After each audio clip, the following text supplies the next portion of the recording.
Cool. All right, team. I'm just going to open this up with a karakia.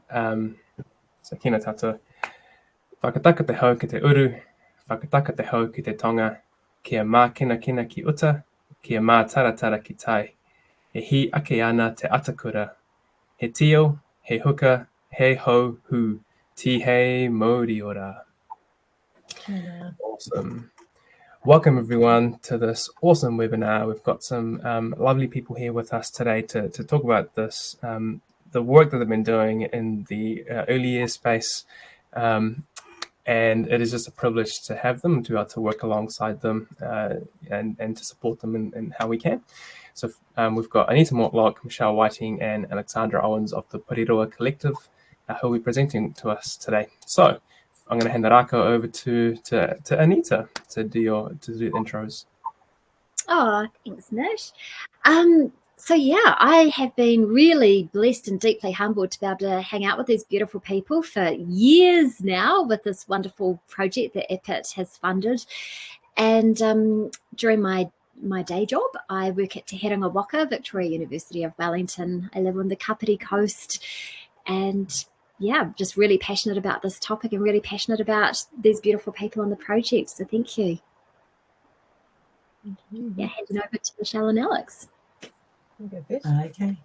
Kia ora everyone, my name's Alex Owens and I've been privileged to be part of this group with Michelle and Anita and our friend Lynn Wright, who was also heavily involved, and the wonderful kaiako and children as a part of this project. I'm a teacher and I have worked for many years with He Whānau Manaaki kindergartens in Wellington. I'm also an across community lead for the Porirua East Kahuiako. Kia ora koutou, ko Michelle Whiting toko ingoa, no Tamaki Makaurau hau, engari I noho ana I te Porirua nai nei, he kaiako mai tumo ake hoki. However, I am now retired from that, but so from a primary background, but this project actually was initiated some years ago when I was co-leader of the Kahuiako and principal of local school Korina, where we wanted to look at how the language or the deficit language that seemed to be coming in to school around what children were capable of. And that led to a question around, well, what does expression look like? And it's sort of grown, I guess. And Anita was involved in that right from the beginning, and Alex. And this is phase 2 that we're going to be talking about this afternoon. But it's been it feels like a long journey, but it has been a really interesting and evolving piece of work, which I think every day gets more and more necessary in terms of getting out to the people working in this space. So thank you, and thank you for the privilege of being involved in this project. Everybody else, it's been great. Great. Kia ora team. Thank you for the intros. I'm going to pass it back over to Anita in a minute to start the presentation and kick off and tell us their story. But I invite everyone who's here today with us, if you do have thoughts, comments, or questions, pop it in the chat. I'm going to keep an eye on it. And if we do have a chance to do some Q&As today, which of course we'll leave to the Porirua team, if not, then I'll pose those questions to the team after the session finishes today, and we'll get their answers and we'll circulate that out through the platform and via email as well. So Anita, over to you. Perfect. Thank you, Nish. So just while the PowerPoint's being loaded, Nish is going to run that for us today, which we're really grateful for. We are coming today just as ourselves. We're very organic. We tend to cross-pollinate each other's ideas, which has been a really strong feature within our project, really. It's this idea of coming together with a diversity of ideas and being able to hear each other and thus enriching the way that we see things and the way that we understand things. So as you can see, we're talking about decolonized voices and this idea that we need decolonizing ears. So positionality is really important right off the bat. Yeah, so I'm hoping that as we talk, we're really representing the kāko on the project really well, because a lot of this has come from their wisdom, their experiences, and their really deep sharings. So I just really want to acknowledge the teachers on the project and how much they've taught, certainly me. I don't know about you, Michelle and Alex, but yeah, we've been really lucky to work with an exceptional group of teachers with this. So yeah, let's proceed. Right from the very beginning, we've been working with this whakatauki, Mā te huruhuru ka rere te manu. With feathers, a bird can fly. And immediately we can think about the questions of the child, particularly that last question, will you help me fly? Because for us, when we think about assessment, or even when we think about voice, it goes back to this idea of the potential that all human beings have, and that potential comes out of their ability to be themselves in the context within which they are living. So for us, a lot of this project was actually about how we arrive at a deep sense of understanding, understanding ourselves, understanding each other as kāko, and understanding children. And when we can come to that deep place, we believe that is when everyone has that capacity to fly. So we just wanted to give you a little bit of context for the place in which our project grew, I shall say, which is Porirua East. And another name for Porirua is Porirua, the tide sweeping up both reaches. And geographically, you can see we've got this incredible body of water with these two reaches of water. Historically, it's enormously rich. It's the place that Kupe landed. He left an anchor stone, which I believe is at government now. I could be wrong about that, but it's this enormous cube, absolutely enormous, and it's got little pock marks in it when you see it. And these are actually bullet marks from the first colonial soldiers who actually used it for target practice. And it's been an important anchor stone because the testing on it has shown that it's gone back and forward. And so it's really given a lot of weight to this idea that there wasn't just one migration, there was actually travel backwards and forwards across the Pacific. So we know that Porirua East was peopled by about 1450, if not earlier, and there have been lots of affiliations, iwi affiliations, Ngā Tara, Ngāti Kahangungu, Ngāti Ira, and Ngāti Tuarangatira. It's been a place of huge political crisis and cultural crisis, with land confiscation from colonial forces, and it's been the place where Te Rauparaha, the great general, the great Māori general, for want of a better term, lived and was arrested, and Rangihaita was forced to flee. So in terms of history, it's enormously important. In World War II, it was a site of, well, after World War II, it was a site of mass development of housing. So there were huge, big farmlands to the east, and that was where a lot of the housing development happened. And then in the 1950s, the motorway cut right through, separating Porirua East from the west. And what we've arrived at today is this place that is historically so interesting and culturally so interesting. It's enormously vibrant, and it's now considered a super diversity city alongside Auckland. There are a huge number of people who are bilingual, trilingual, quadrilingual. I beg your pardon for that big thing. And yeah, so we have this state of cultural vibrancy, which is the place, I guess, where our project was situated.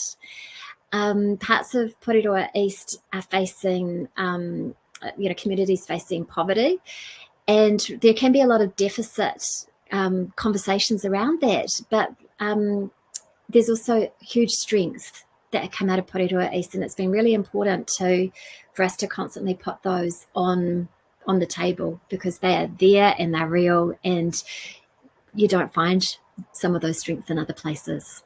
It's exceptional.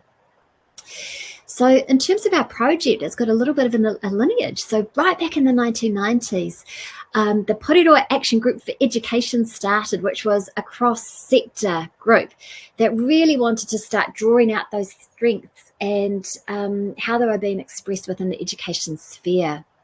And then if we skip ahead a few decades, we've got the Porirua East Kahui Ako, which Alex and Michelle have both spoken about. And I'm pretty sure it was within the Kahui Ako that the graduate profile was developed. Hey, Michelle and Alex, am I correct on that? Oh, yes, we're it on was. mute. Yeah, it was. Oh, yeah. It was. Yeah, great. So what the graduate profile came out was this idea of having an education sector that was seamless, so nurturing tamariki from early childhood right through to secondary and beyond, and having some things that were really important that went across every sector.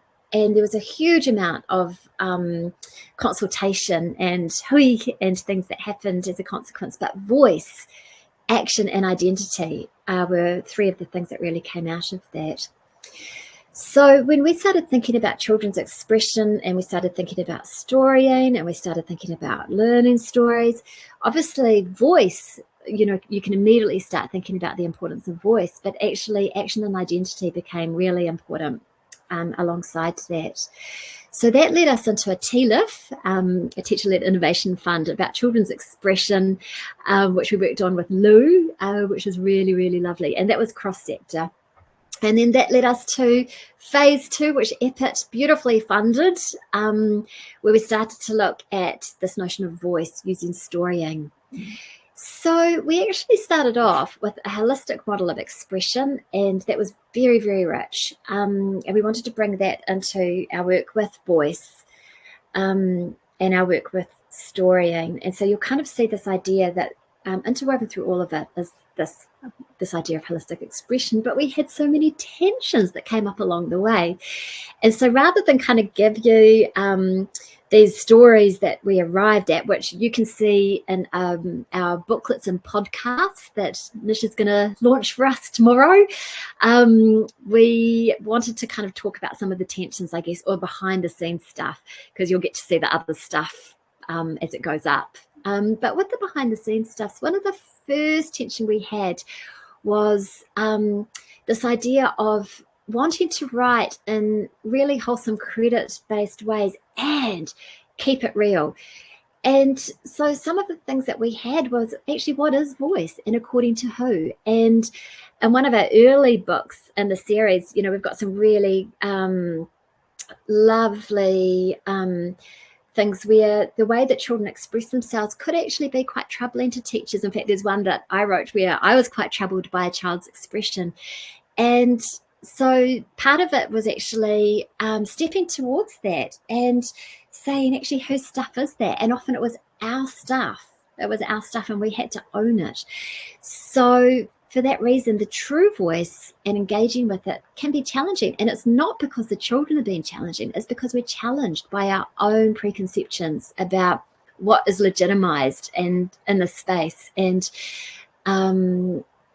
I think in some ways, you know, having preconceived notions about how people should express themselves. And it was amazing to see how often these little moments would come up where you kind of go, oh, and then realize there's a hidden judgment in there. So one of the things that we found was really important was to get to the sort of deeper stories around that was to probe that stuff and be really curious about it. And quite often it was about separating, say, the child from the expression. Sometimes it was about separating us from our own response. And it was really uncomfortable, but so rich. It was so rich. And as a consequence, we actually enormously broadened our idea about what voice is and what expression is, till we got to the point where we started to think about silence, because even silence has a voice. And, you know, I love this quote from, actually, I think, Alex, you might have said that, which was, what's inside that space when we hear that silence? What is inside that space? And that is really a rich thing. So when we started looking at that, I mean, that opened up another whole world. So, yeah. We realized really quickly that with our notions of expression, they were completely inseparable from the wider environment. And same with children, their expression and their voice that we were drawing on could not be separated from the wider environment. And so when we started thinking about voice and self-expression, actually that word self is right at the heart of it. So we have this idea that as children are expressing themselves, particularly in the flow and the dance of interactions in daily life and just our lived experiences that we share with other human beings in ECE settings, there's this kernel of self that sits underneath it. But children learn very quickly to express themselves in certain ways. And so we had this bigger question of who are you? Like, it went beyond what are you expressing, but who are you? And, who is the you that is doing the expressing? And that led to a bigger question, like, who are you here? And so it behooved us to start thinking about, what does here enable you to be? What does here enable you to do? How does here drive you to express yourself in particular ways? And so if we change here, if we change the context, who are you now? What is your expression now? And so that meant that we were having to drop down into some really incredible micro units of expression, because we were asking, what's your meaning in this particular moment, in this particular time, in this particular place? And we started to look at some of the dialogue research and philosophy, actually. And, you can get to people like Habermas and, all sorts of amazing philosophers and researchers that talk about voice and talk about context. And, we can understand that there are words that are common within our society and common within our culture. But what we can also understand is that a child's use of a word, or a child's use of a gesture, or sometimes even a child's use of an expression, might not necessarily be the same as the collective understanding. It might have a different meaning for that child, or a different intent. So often we would have to get beyond what am I understanding to what are you saying? And it was quite a shift. It's a subtle shift, but it's a very important shift.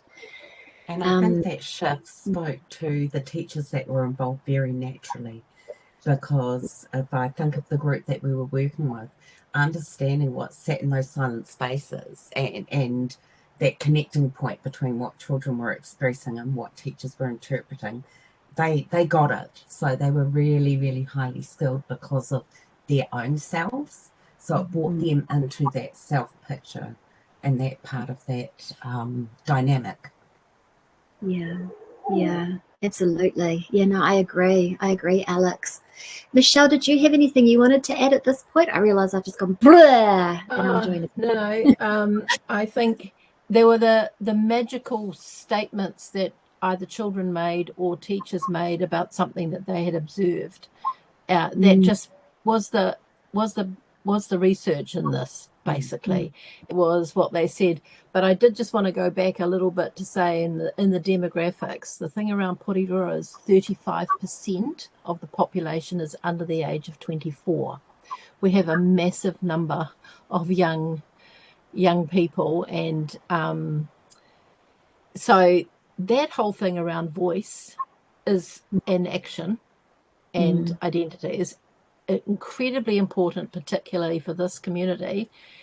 And I just want to say that a bit of a background to the that as a graduate profile, when we discussed it, a group of principals, before we became a kahuiako, we drew on the work of Paulo Freire, who talks about action, education and action, and that's the purpose of it. And I feel like in this community particularly, being able to find your voice and being comfortable in your identity gives you a really good start in being able to take action for the future. And so that's a really important context, really, for this work. Yeah. Yeah, that's good. Yeah, thanks, Michelle. Yeah, excellent. Okay, so we accidentally formulated a storying method, which actually just grew out of our group as our group grew together. And we started off with Hui. We would sort of have a focus, and I think at the beginning, me in particular was quite earnest to have a topic and unpack the topic and discuss the topic and have where to next steps and things like that. Luckily, the group was a lot wiser than I am, and what we ended up with was actually a beautiful practice where we would open the floor for teachers to share stories and for us to share stories about what we were noticing, what we were recognizing, what we were responding to. Anyone that knows early childhood formative assessment will be familiar with those three phrases. What it evolved into was this incredibly deep sharing, to the point where we could spend easily half a day doing this. And the practice was that people would speak their story into the circle. And what was so beautiful about it was that the stories that the kāko chose were quite often stories that they were still problematizing or puzzling over. And because of that, they had huge depth. And one of the things that I grew to really love about our practice was that the teacher would share their story, and then quite often, we talk about silence, and this is one of those moments where there would be silence. Even if it was a small pause, there would always be a pause. And for me, that was a really, really rich time. In fact, we've talked about the pause in one of our books, in one of our little booklets that we're bringing out, because what it did was it allowed us to really sit with the story. And I realized as a cultural practice in early childhood, it's not something that I see so much as us just sitting with the story and not pinning that story down, but letting that story breathe and live in us for a moment. And having the funding to have Hui where we could do that was incredible. It was incredible and actually quite life-changing. Because what it meant was we could sit with the story, and then it was almost like we could embrace the story, and then we could step towards it with questions and curiosity. And it was in these moments that we really felt we've got a common value system, which is around courageous conversation, around care for each other, around respect for the story, and around not judging each other, and really wanting to explore what it means to be a human being in this messy space of humanity. And so but within that, we're realizing that we had such different experiences and such different life worlds and such different cultural and spiritual and theoretical ideologies as well. So the questions that we had then ended up being so rich as a consequence. And what we realized is we actually had a certain element of super diversity within our small group. And it was very, I've got there, it's hard work, but I don't know that it is hard in the way that it probably comes across in that point there, but it certainly was careful and very conscious. I think it's possibly hard when we're working with children because everything happens so quickly and we've got multiple things happening. But for us in our project, when we could slow that down and really share the stories, it was, beautiful. Beautiful. I don't think I'll ever experience anything like it again. Wow. Alex and Michelle, did you want to say anything about your experience with that? Because I know it was just so important for all of us. My experience of that was my shift in perhaps leading a group was actually to focus on my position in that. How am I making the silences meaningful for myself and other people? And that was really, really powerful because the kaiako would, by doing that, it actually shifted my leadership practice in some ways. That those silences and those spaces and what sits within that, because the kaiako would share the most insightful, amazing, wise thoughts and feelings with us. Yeah. Mm. Mm. Yeah. No, I can't add to I'm just that. going to take this moment and end the pause because we do have a question from Pam, and she's wondering whether you can give us an example of a story of where this, where the powerful pause was used, I guess. Mm. I think the reason I am asking now as opposed to the end is because it's quite topical. Yeah, Yes. yeah. Yeah, great. So, I mean, if I think of a story off the top of my head, we had a really interesting story where we had two siblings at a kindergarten, and the younger sibling had taken to wanting whatever the older sibling was playing with. And for the teachers, they were finding that quite a challenging thing, because the older sibling could sometimes become quite distressed that he would hand over whatever he was playing with to the younger sibling. And the story was really around what do we do here? What is this about? And then we had this pause, and for me, immediately you could just see this this whole landscape open up in terms of, yeah, what is happening here? And you could see that in the story that there were particular values coming from home around an older child looking after a younger child. That was really important. There was also the kaiako and their positioning about wanting to enable the older child to carry on with his mahi without interruption and his play without interruption, but also really understanding that there's a deep, another deep thing that was happening within this family, and that what we got to was this kind of crucible of human interaction that is not easy. There's no easy answer. There's no right answer here. There's really no right answer. And so the invitation to pause, what it did was it let us feel into the complexity of what was actually quite a brief story, and to feel this intertwining of different philosophies, different values, different ways of being, different positionings. And the pause allowed us not to jump to one thing or another and say, you should do this, or this is the right answer in this problem. This is how we should solve it. The pause allowed us to go, this voice and this voice and this voice, and hold all of them, which is uncomfortable when there's a little bit of dissonance between those voices. But the pause allowed us in that moment, I feel, to just the pause allowed us to touch on those different voices and really feel into where each one could be coming from, and imagine into that space, and to ask, what is that like for this person? What is that like for this other person? And what is that like for us when we see that and it's uncomfortable?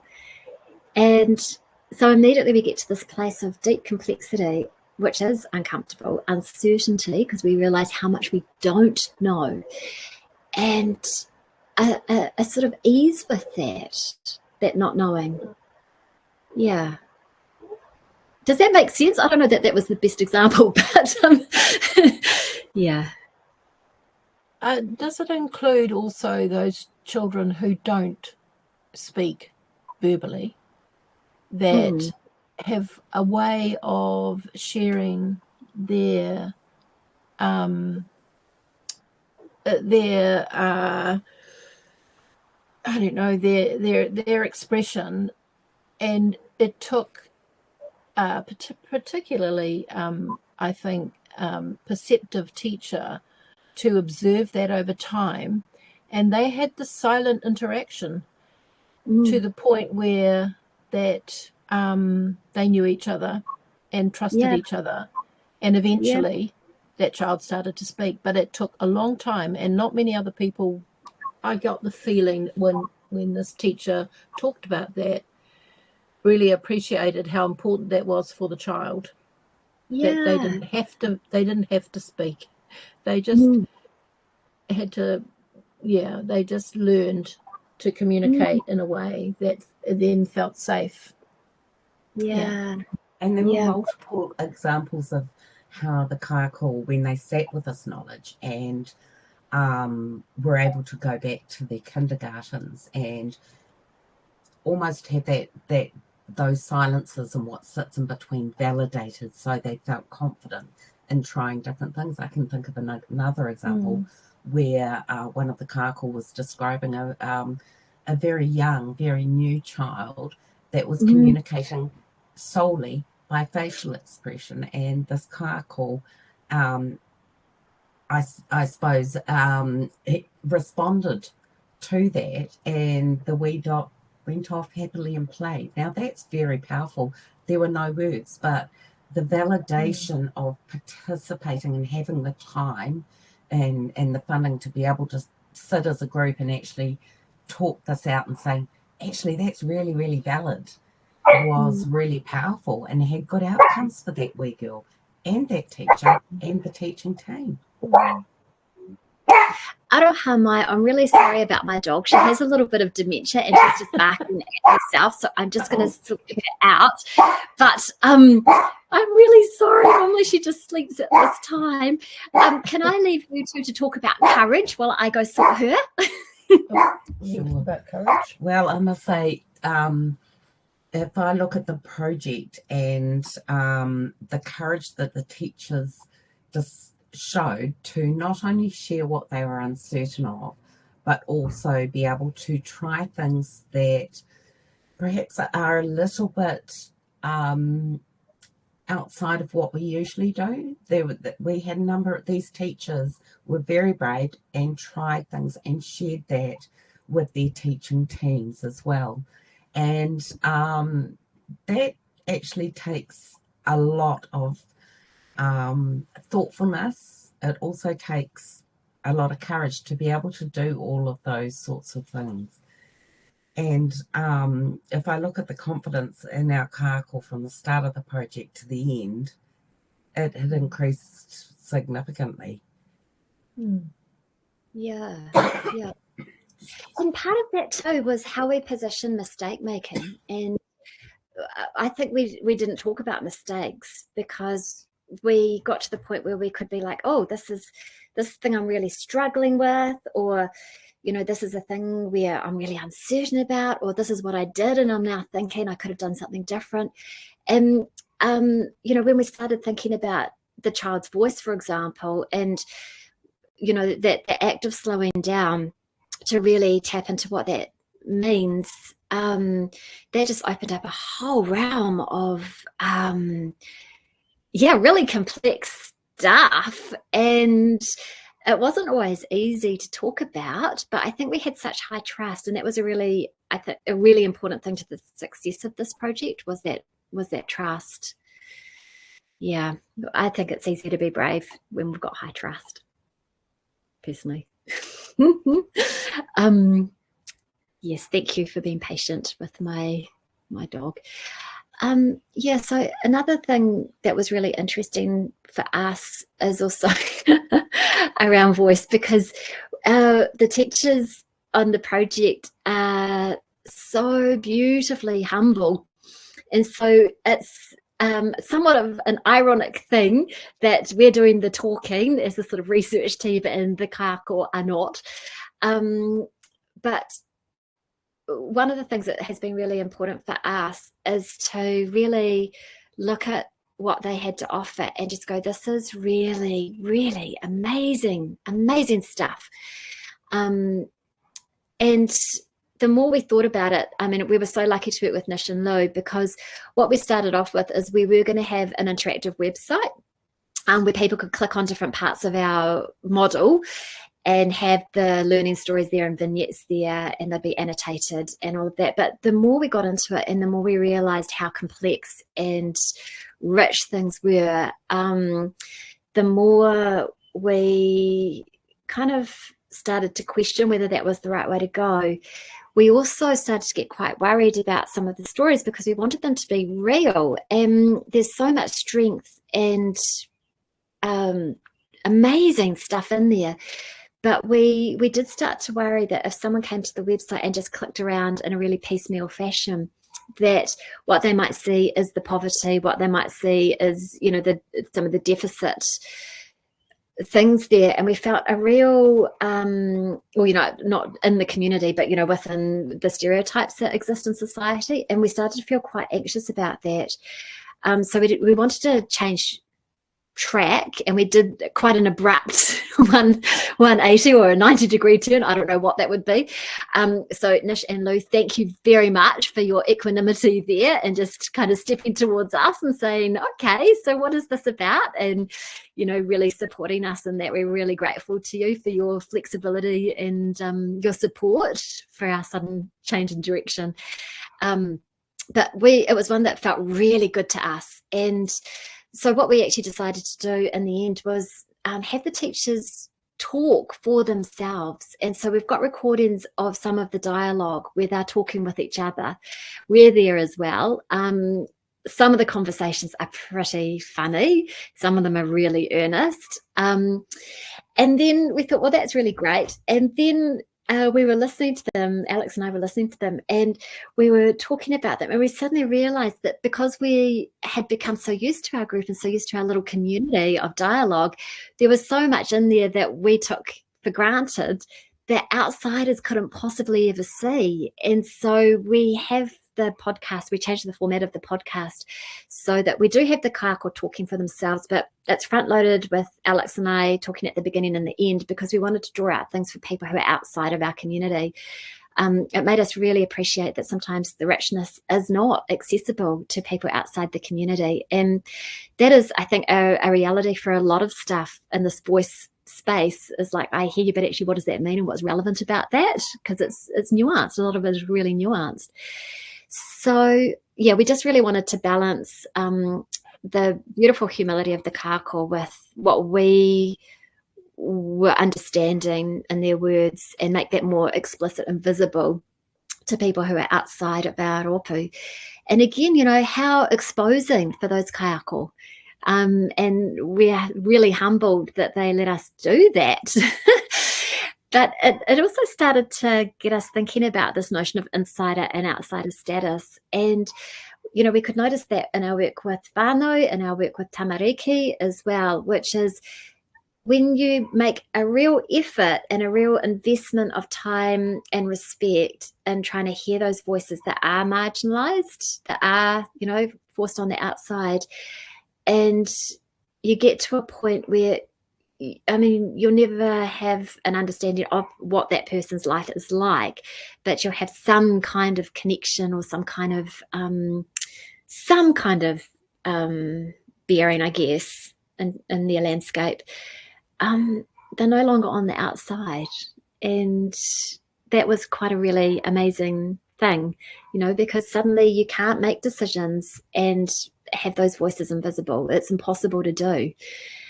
Yeah, Michelle and Alex, did you have anything you wanted to add? Because I know you've got rich things to say. Oh my gosh, and that picture, look at that picture.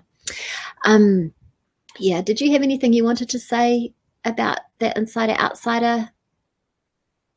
No, not at the moment, but the podcast, the teachers' voices within the podcast, we also wanted to make that accessible for people. So considering that what would engage people, we didn't actually need to do terribly much, because the conversations between the kayako are engaging, they're interesting, they're relevant, and they're real. So we wanted to forefront that part of, I suppose, the project, and that's part of our reason for shifting our focus as well, Anita, wasn't it? Yeah, that's a good. Yeah, good. Thank you. Yeah. Oh, look, we've quoted ourselves. That's always a nice thing to do, isn't it? So, I mean, obviously we know expression to be what we say and do. It's also more than that, because it actually informs our connection to each other. So we all can think of situations where it's been really difficult for us to express ourselves, and we know that then what happens next, sometimes if the relationships aren't really solid, it's hard to connect. It's really hard to connect when there's that difficulty with expression. But when it's open and flowing and there's a kind of mutuality there, or, you know, a desire to really meet the other, yeah, that connection is really intimate and it's so positive. And so that was one of the things that we saw. And so, for example, you know, the example that Alex and Michelle were talking about with just gaze as expression, gaze as voice. I mean, you see that right there where the willingness to pick up expression, no matter how slight, and want to understand it, kind of leads to this deep relating. And I mean, it was beautiful to see one of those moments with the child that Alex was describing, where, you know, the child was just trying to get the orientation around the kindergarten when they were quite new. And one kako in particular was just such a safe person, and seeing that moment, and he didn't just look at the child when, you know, she made eye contact with him. He didn't just look at her, like his whole focus, his whole presence was directed in his gaze. You could really see it. Yeah, it was a very warm moment. So we've had to really conceptualize what child's voice means, what whānau voice means, what teacher voice means when we're writing stories. And I think more and more, increasingly, we're seeing the value in those oral stories, you know, the stories that we share with each other through the spoken word. Although that being said, one of our beautiful advisors, Leslie Ramaka, has reminded us that they do need to be written because they're important for families, and quite often they'll be revisited and they become these really, you know, important artifacts for families as well. So not discounting written word for sure. But it did make us think beyond, you know, I think traditional notions of literacy and numeracy to what's really, really important here. Which leads us to our next slide. Thanks, Nish. You've got a beautiful intuition with this. So, yeah, we were interested in children's wider biographies because while we can sort of have these moments in time where we're connecting and talking with children and wanting to hear their voice, we also have to make sense of it. And some of that is making sense from our own experiences, our own worldviews, our own biases, our own theoretical knowledge. So there's a consciousness there in terms of owning that. But also part of it is, you know, within these deep relationships that kāka can form with children and their families, understanding what a child is trying to say within the biography. So we've got this in the first point that, you know, their life experiences within their families and whānau, and, you know, the many others that they encounter also influence how they express and what they express, and this beautiful flow of connection and dialogue. I mean dialogue in the bigger sense, not just words. But we're also realizing with some of the children, particularly children who might be carrying trauma, the way that they express themselves is so integrally tied up with safety, and their feelings of safety. So for us, safety has just been an enormous topic, really, really important. And then, of course, within that as well, aside from that, as well as that, alongside that, is the really incredibly rich ancestral wisdom traditions, and ancestral lines, and spiritualities that the children are carrying with them. And in terms of storying, I think there was some really profound learning there, particularly when we were talking from diverse perspectives. I remember saying to one of the kako, as a Pakeha person, she was talking about understanding a child in relation to their tipuna, and I said to her, as a Pakeha person, I'm trying to imagine what that looked like. I mean, do you have conversations about, you know, grandparents and ancestors? Like, how do you feel into that? How do you carry that? What is a conscious thing there that you do to connect in this way? And could really just see the difference of worldviews when she said, your question does not even make sense to me. And so that was a beautiful dialogue, because we had to unpack that my meaning and what I was wanting to know with what she was understanding in my question. And, you know, in that moment, I could really touch base with the fact that as a Pākehā person, I had a colonized view of what tipuna is, a very, you know, and actually quite divorced from my own cultural roots, which is Scottish. And, you know, when I go back into that Scottish heritage, there's quite a different idea of ancestors than I'm carrying in my own head. So that was one of the really amazing things, was to really start to think about the wider biographies and wider understandings, and realize, yeah, I mean, wow, big stuff. And that sits behind voice. Amazing. I'm just pausing because Michelle and Alex, you might want to say something there too. Yeah.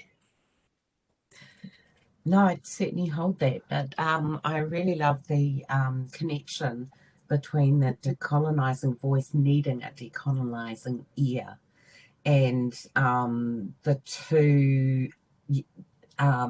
absolutely go together. And when I think of this project, in terms of me also as a Pākehā, was working on what does a decolonising ear look like? How does that work? And actually that exactly what you put there is desires to understand, its intent, and foregrounding relational connections, because our children had part of who their being is their connections, not just with their tupuna, but within their community and within the people that sit within their community. And that is what our children talk about. So how are we listening, and how are we noticing not just what they're saying, how they're saying it, and how they're connecting with you, and how do you respond? So it allowed, certainly me as a teacher, to be able to really sit back and enjoy that and take joy from it and be able to respond. And hopefully do that in the way with the intent that I'll notice all these things. This project as a teacher it was a privilege, allowed me to really have some really significant shifts in my thinking, but also my feeling and my sensing. Yeah, absolutely. And, you know, we go back to that thing with a decolonising ear, according to who? Like, does this feel decolonising to you? I mean, does it? And how do we know? So, yeah, we're talking about quite a radical open radar. So we talk about micro expressions there, because sometimes it was picking up such subtle things. I mean, I can remember a few times where I said something and I thought I was having a decolonising ear, but there was just a real subtle pause or a subtle expression that made me think, nope, I've got it wrong at the moment. My intent is not being, is not matching the situation here. I haven't quite got it right in this moment. And that's a huge thing, and a humbling thing, and actually amazing. So we had to really, all of us, I think, had to really make our peace with misunderstandings and mistakes, and just be really honest about those and say, look, I'm sorry, can I start that again? Because I think I've gone a bit skewed. So yeah, this is where we get to with asks, which is this idea of accepting and seeking. You know, we really came to see ourselves as seekers, and doing so in a really kind and compassionate way. And love this quote from Freire: if I do not love the world, if I do not love life, if I do not love, I cannot enter into dialogue. So for us, we really had to think about power. As teachers, we have to think about power, and actually, what does love mean? And we had some beautiful conversations about love, really beautiful conversations about love, and not in a really sort of wishy-washy way, but as a really strong, how do we do that, knowing that sometimes there are some people that we struggle to love? What do we do in those situations? And it goes back to that asks, accept and seek and try and find kindness and compassion, just be really open. So it was it was big. Oh, I'm so sorry about that. I don't know how to turn that off. Not me. Yes. No. Yeah, so we started looking about this idea of humanistic theory and therapy as well, because what we're talking about here in terms of hearing voice and accepting voice actually then starts to cross over into what happens in therapeutic realms. It's not oh, I'm really sorry. So, oh my God, so sorry. Right, hopefully I've turned that off. Yeah, so there's a great deal of sincerity that kind of goes into that. And, you know, this idea of what you're communicating has worth, no matter what it is, it's got worth. And that a lot of us are really, you know, all of us have days that we have suffering, we get annoyed, we be petty. Children have those days too, and so do parents and other whānau. So how do we then accept that, yeah, this is what you're feeling at the moment, this is your lived reality, and I'm not going to take it personally. So just having this huge trust in the human organism. So I know we're kind of coming to the end, but where we came to was revisiting. We realized when we started looking at the data and analyzing it, is we came full circle to the questions of the child. But this time we started to kind of ask the questions of the teacher, I guess, which is instead of, you know, do you know me, which is a question of the child, it's like, do I know you? So yeah, what's my knowing of your divine uniqueness? What is my understanding of your uniqueness as it's held by whānau tipuna? And also, how do you see yourself? How do you know yourself? And what do I know of what you know of yourself? Because sometimes what we know of children differs hugely in terms of what they know of themselves. How do we tap into that? Because actually that's really important and quite radical. That's a whole radical space to be working in. And we had some beautiful stories around that too. So, you know, the child's question, can I trust you? Actually asking ourselves, can you trust me? Can you trust me? And it's not about a thing within the child. It's actually saying, am I trustworthy? So how do I receive this child in reverence? You know, how do I help sustain and enhance their connections? So as you can sort of see, all of a sudden our stories are getting really philosophically and spiritually huge. Do I let you fly? So how am I protecting your selfhood? How am I helping you sustain your intuition and not turn you away from your intuition by the responses that I'm giving you? You know, how am I helping you thrive in this place? And do I hear you? How attuned am I? And how responsive am I? And, you know, sometimes I think the reality is we don't know what to do in that moment, but actually what do we do with that not knowing? How do we communicate that in a way that's like, wow, I really want to meet you in this, but I'm not sure what to say right now. Which then leads to that other thing, like, am I fair? Am I fair to you? And one of the things that for us that was really huge with this idea of voice and hearing voice was what inner work are we doing ourselves? So how do we consciously and courageously work through our own assumptions about what we're understanding, our own dialogic preferences? So yeah, we got to this beautiful idea that actually being human is really, really messy. Lynn came up with this great idea about storying and restorying, and that's often what we did is we went into a story and we discussed it and we sat with it. We were really careful not to pin things down and arrive at correct ways of thinking or the right answer or a solution sometimes, but restoring it from different ways. And in doing that, we kind of spiraled into deeper and deeper understanding. And so, yeah, getting to the heart of what the issues really are. In fact, that was Michelle, that's a quote from you, getting to clarify what the work requires of us without the noise. And by the noise, we just mean all that clutter that we carry in our brains and all of the other kind of stuff like, oh my gosh, the routines and I've got to get this done, all of those other things, like actually really stopping and stepping towards that interaction to hear that voice. Because actually, when we're talking about the child's voice and assessment, really that means nothing if we're only going to skip along the surface of that. where I've come to with this work, and I just want to speak for myself because I'm going to be really critical here, and I don't know where you're sitting, but I think we need to do much better when we're talking about the child's voice. I think there's potential there for us to go much deeper than what we typically do. And I know some of that is a time thing, and we're really under-resourced for what we're expected to do. But when you see the potential here of what proper resourcing can enable, it's extraordinary and it's life-changing. And so, you know, we have teachers who say, it's changed my relationships. It's really changed my relationships with children. So that was another thing too with EPIT, just helping us have that privileged space where we could get rid of the noise for a bit and get really to the heart of this stuff and see its potentiality. Yeah. So we've got this.